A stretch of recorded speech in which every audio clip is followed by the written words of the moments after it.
So, imagine buying your absolute dream car.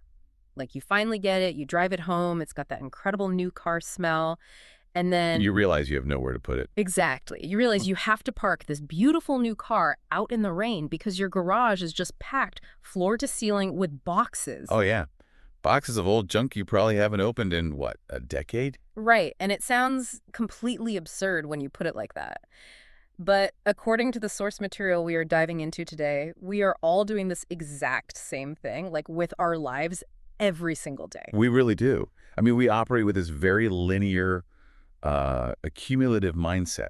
We want the better job, the new opportunities, the fulfilling relationship, the expanded social Yeah, circle. I just want more and more. Right, we keep piling these desires onto our plate, but we rarely stop to actually look at the plate itself. Yeah. We don't realize it's completely overflowing. There's absolutely no room left for anything new to actually land.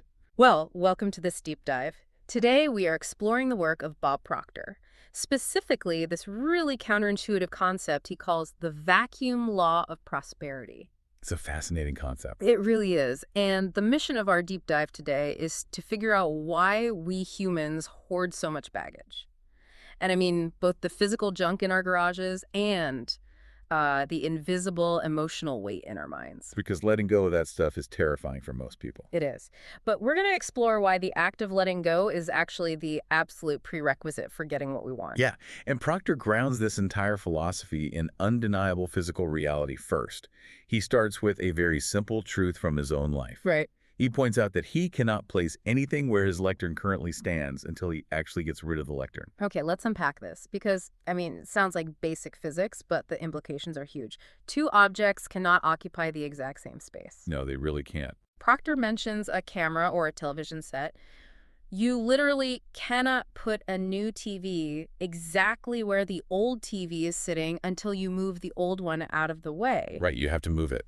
Think about your smartphone.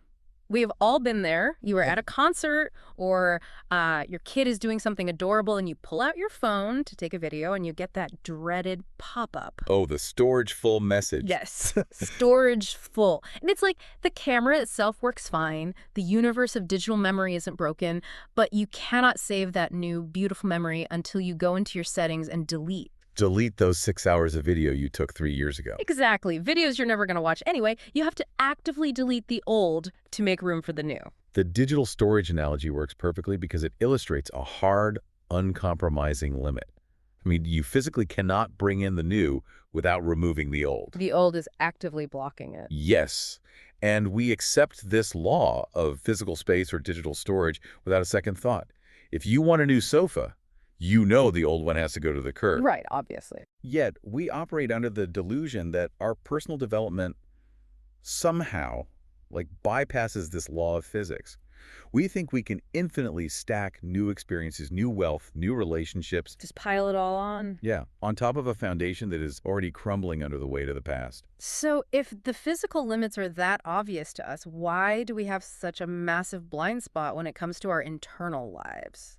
That is the big question. Because Proctor argues this exact same physical law applies directly to our emotional bandwidth. This is where Proctor takes the vacuum law and applies it to human relationships. And it is a sharp critique.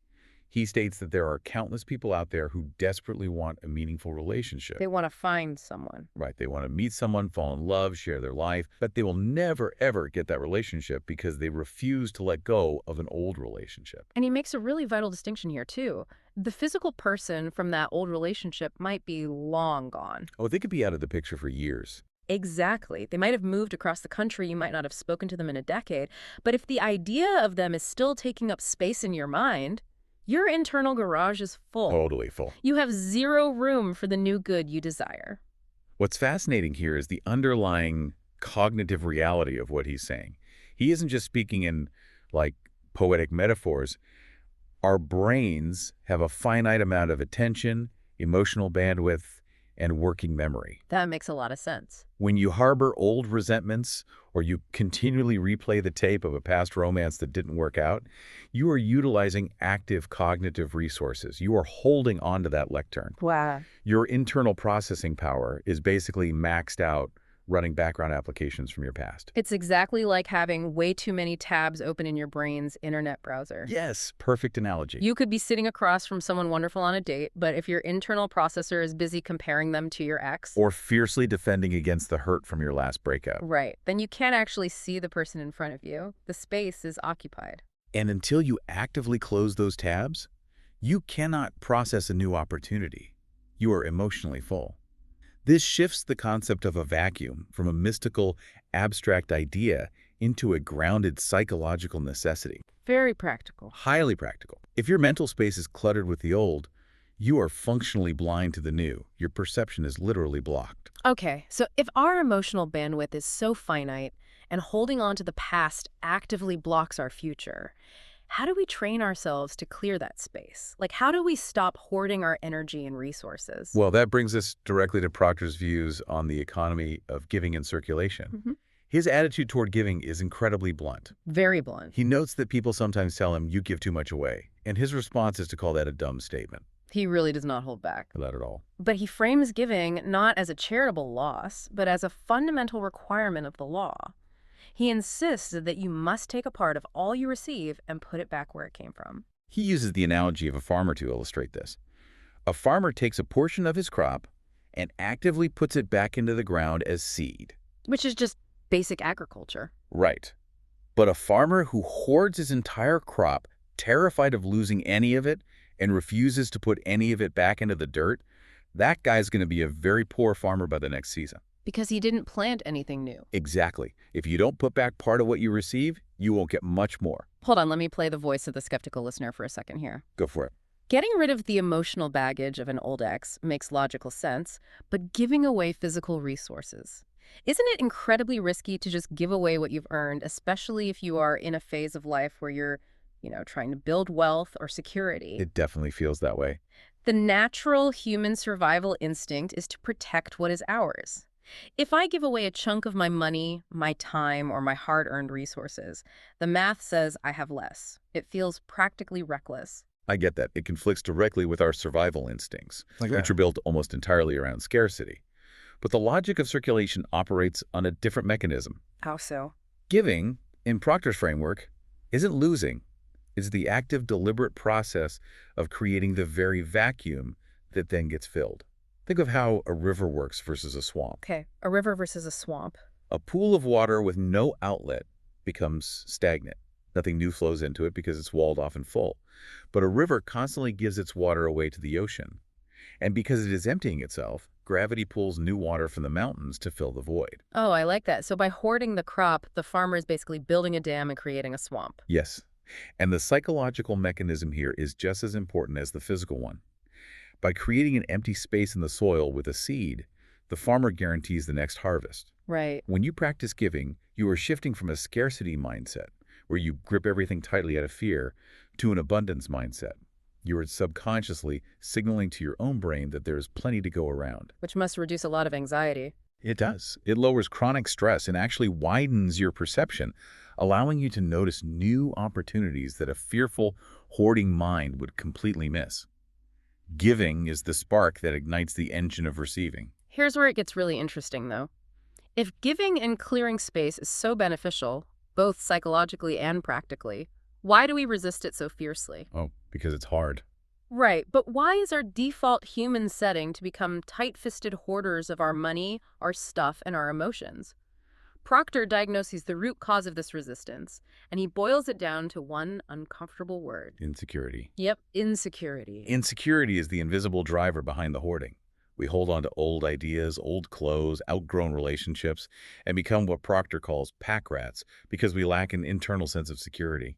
We use external things to patch an internal void. He points out how strange and downright dumb it is that we feel secure just because we have a few physical items around us. It really is wild when you think about it. He specifically targets money here, laughing at the idea that we feel a deep sense of safety simply because we have a few bucks or a little bit of paper in our pockets. It is a profound critique of the human condition. Because we are physical beings, we naturally gravitate toward tangible evidence of our safety. We want something we can touch. Just something we can hold on to. Exactly. But a piece of paper with a number printed on it has no inherent magical power to protect you from life's uncertainties. A closet stuffed full of clothes you haven't worn in 5 years cannot actually keep you safe from a crisis. No, of course not. Yet we build these physical fortresses around ourselves, fortresses of junk, bank statements, and old habits, and we label that fortress security. We really do. If we connect this to the bigger picture, Proctor is advocating for a massive paradigm shift in how we define safety. He states point blank that security is an inside thing. An inside thing. It is entirely internal. The more we learn about ourselves, the more we develop our internal capabilities, our resilience, and our confidence, the less we need all these physical things around us to serve as a psychological crutch. So what does this all mean? For you, listening right now, it means that true security doesn't come from your savings account balance or your overflowing garage. It definitely doesn't. It doesn't come from stubbornly gripping onto what you already have out of a terror of losing it. True security is the deep-seated trust that you have the internal capacity to navigate the world, to generate new value, and to bounce back, regardless of what physical items are currently in your possession. That's spot on. You don't need the old broken TV in the corner of the room to prove you are capable of watching a show. That internal trust changes everything. And having diagnosed this core problem, that our internal insecurity drives this toxic physical and emotional hoarding, Proctor doesn't just leave us with philosophical theory. Fully. Right. He moves to a very radical, real-world prescription for how to break the cycle. Which leads to the most intense part of the source material. He challenges his audience to prove the law themselves with what we can call the ultimate test. Oh yeah, this part is wild. He calls for a visceral, physical act of defiance against that internal insecurity. It's an actionable challenge to test the vacuum law immediately. What does he tell them to do? He demands that people go home, walk straight to their closets, pick up every single garment they do not actually wear, and throw it on the floor to get rid of it, along with the shoes. Just completely purge the space. Throwing it on the floor is such a great, aggressive detail. It really is. It's not about carefully organizing and folding. It's about a decisive rejection of the old. And he anticipates the exact objection we all have. He says, you'll say, but where will I get the money? Right, the classic scarcity response. And his promise is incredibly bold. He says, you'll attract it, and you'll get the clothes that you want. He backs this up with a specific anecdote from one of his seminars. There was a young lady in the front row named Heather who had just done this exact closet purge. She created the vacuum. Okay. And then Proctor notes, almost casually, that James paid for the new clothes that quickly filled the void. Let's look at the mechanism there, because to a skeptical ear, that sounds like a magic trick. It sounds totally mystical. Right. Throw out clothes, and a guy named James mysteriously buys you new ones. How does giving up control psychologically open a person up to noticing or receiving new things without it just being magical thinking? It comes down to what neuroscientists call the reticular activating system, or the RAS. It's a network of neurons in your brainstem that filters information based on what you are actively focusing on. Okay, the RAS. When your closet is full of old clothes you hate, your brain is focused on stagnation and making do. You aren't looking for new opportunities because you have nowhere to put them. Makes sense. When Heather physically cleared her closet, she shifted her brain's focus to the immediate need and desire for new clothes. She changed her environment, which changed her behavior, how she presented herself, and what opportunities she was open to receiving, which ultimately led to the situation where James purchased the clothes. Wow. The how is just the logistical result of radically shifting your psychological focus. That grounds the concept perfectly. Your job is just to create the space, and your brain and behavior will pivot to fill it. But Proctor takes it even further than clothes. This sure does. He tells the audience, if you have a sofa you don't like, get rid of it. Just get it out of the house. And then, the ultimate dare. He says, some of you own an automobile that you can't stand. Get rid of it. Getting rid of a car without a replacement lined up triggers every single survival and scarcity alarm in the modern human brain. Wait, getting rid of a car without a backup plan just sounds like a recipe for getting fired because you can't commute to work. How is this not just reckless behavior masquerading as self-help? Well, it feels reckless if you are operating from fear. But Proctor's point is about demonstrating absolute intolerance for a situation you despise. He promises you won't walk for long. That's a bold promise. Very bold. But by getting rid of the car you hate, you force yourself out of complacency. You create such a massive, undeniable vacuum, a literal transportation crisis, that your brain kicks into high gear to solve it. Because it has to. Exactly. You will find a way to get a better car, negotiate a remote work setup, or find a new solution because the acute discomfort of the vacuum demands it. You force innovation by removing the safety net of the miserable status quo. This raises an important question, though. Are we brave enough to actually accept this? Most people aren't. Right. Proctor closes his thought by issuing a direct challenge to the listener. He says, make up your mind that you are going to create a vacuum by letting go of that old idea and accepting the new idea. Create a space for the good that you desire. If you doubt me, you try it. If you doubt me, you try it. I love that energy. Me too. It takes it out of the realm of theory and demands action. So let's quickly recap this deep dive. We started with the literal physics of space. You cannot put a new object where an old one sits. Basic physics. We translated that to the invisible cognitive load of our minds, realizing that holding on to an old relationship or an old grudge maxes out our bandwidth and blocks new connections. And then we explored the wisdom of the farmer, learning that giving is the necessary circulation that ensures future harvests. It shifts us from a scarcity mindset to an abundance mindset. Dude, it's just huge. We uncovered the uncomfortable truth that our hoarding is just a symptom of internal insecurity, and that true safety is an inside job, independent of physical objects. And finally, we faced the ultimate test. Purging the closet, tossing the ugly sofa, getting rid of the hated car. The physical act of clearing out the old to force the arrival of the new. It forces you to stop tolerating what you do not want in your life. So as we wrap up, we want to leave you with a final, lingering thought. Take a look around the room you are sitting in right now. Or think about your daily routines. Yeah. Think about your routines or the mental loops you've been running on repeat.